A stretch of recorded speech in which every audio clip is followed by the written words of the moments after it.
News 20 at 5, the nationwide controversy surrounding sexual education curriculum in schools makes its stop in Leon County. Also, gun violence, an American epidemic. News 20 is following yet another fatal mass shooting that took place in Louisville, Kentucky earlier today. And a tough decision ahead for locals as the weekend is jam-packed with options for the entire family. We've got a lot in store for you. You're watching News 20 at 5.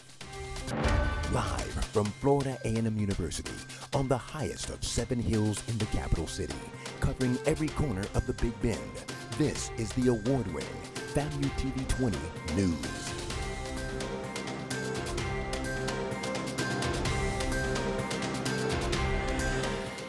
Good evening and welcome to News 20 at 5. I am Destiny Gaines. And I'm Kaylee Nash. Thank you for tuning in. But before we jump into today's news, Antoinette Mason will join us with a recent development on a nationwide issue surrounding a sculpture.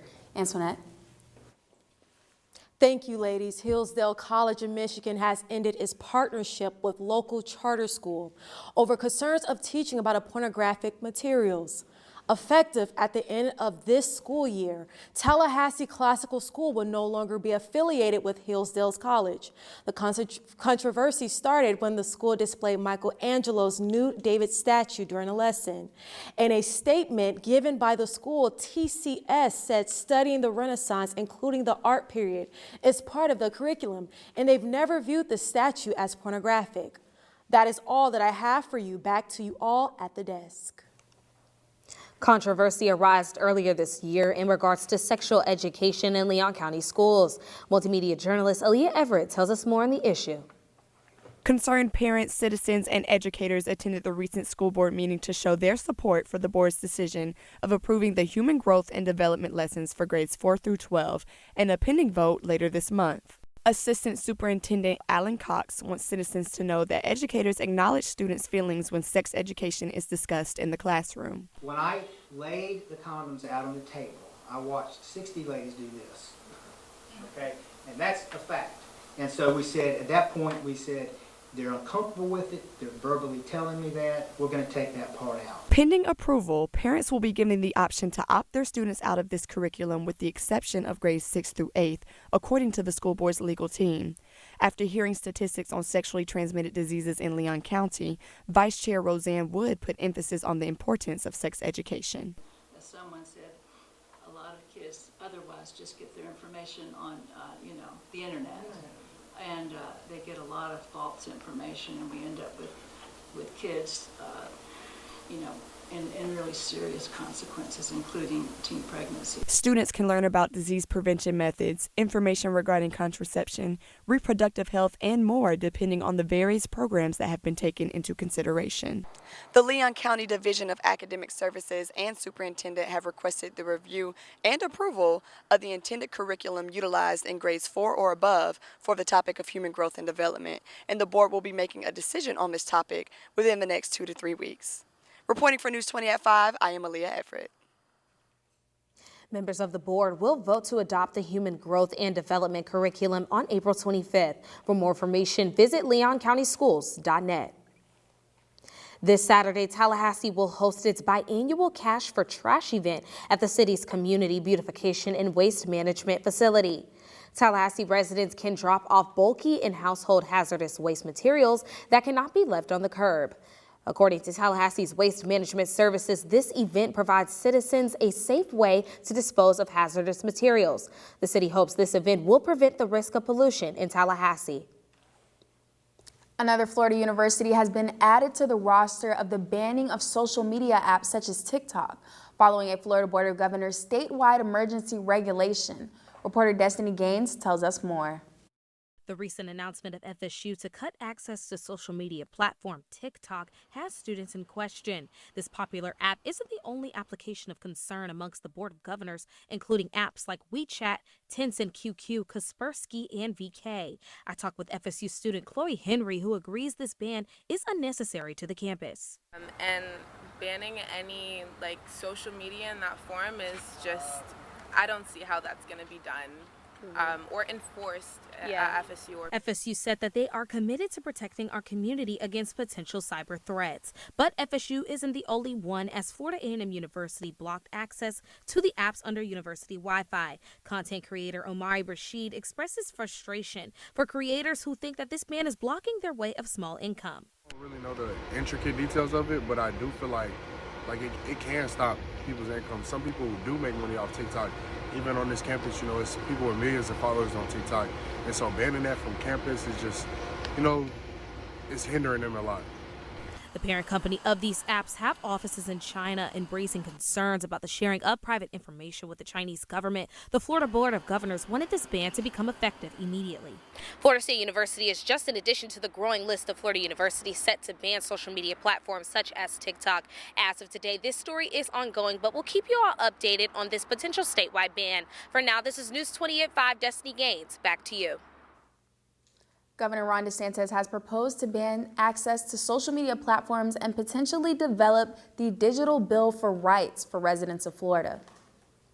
Pickleball is quickly gaining popularity in Tallahassee, according to pickleball enthusiast Norman Fairill. Pickleball was created by Congressman Joel Pritchard and Bill Bell.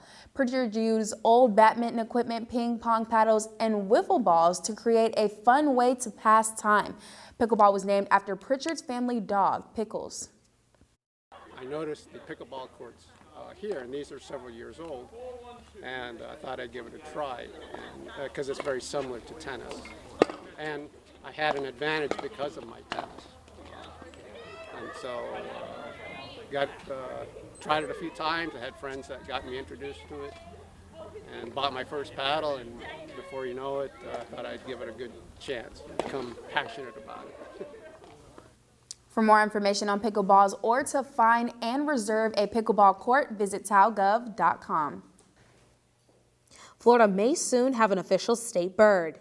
If passed, Florida House Bill 17 will designate the Florida scrub jay as the official state bird. According to the bill text, this law will supersede the act that identified the mockingbird as the state bird and protect the scrub jay under the Migratory Bird Treaty Act. The Florida scrub jay is also protected as a threatened species by the Federal Endangered Species Act. Once signed by the governor, this bill will immediately go into effect. The band was swinging and melodies were smoking at Lee Hall. The Florida A&M University Jazz Ensemble with alumni Fred Lee brought the late night show theme to reality. The Jazz Ensemble used cue cards to create a late night talk show environment. The concert featured FAMU music vocalist, the jazz department staff, and a musician to present a solo spoken word. The audience applauded Tallahassee's Grammy Award-winning singer and songwriter Kendra Foster. Strong yet smoky vocals and scat singing. Coming up on News 20 at 5, Miami Beach officials announced a plan to shut down spring break for good. Also, how controversial policy decisions about a commonly used abortion pill sparked protests throughout the country. That and more up next. Stay tuned. You're watching News 20 at 5. Welcome back to News 20 at 5. I am Destiny Gaines. There will be no more spring break, according to Miami officials, as city commissioners announced they are closing the doors once and for all. After 2 fatal shootings resulted in the loss of 2 young tourists in March, the state went under an immediate state of emergency following a midnight curfew and limited liquor sales. Now, after voting on the decision, the city declared the curfew will be put in place next year. We'll now turn things over to Bayla Walker, who will be joining us live in the Multimedia Newsroom. Thanks, Destiny. The abortion pill court battle has been the latest nationwide controversy surrounding abortion access since Roe v. Wade was struck down last year. 2 federal judges recently issued conflicting rulings over a commonly used FDA-approved drug.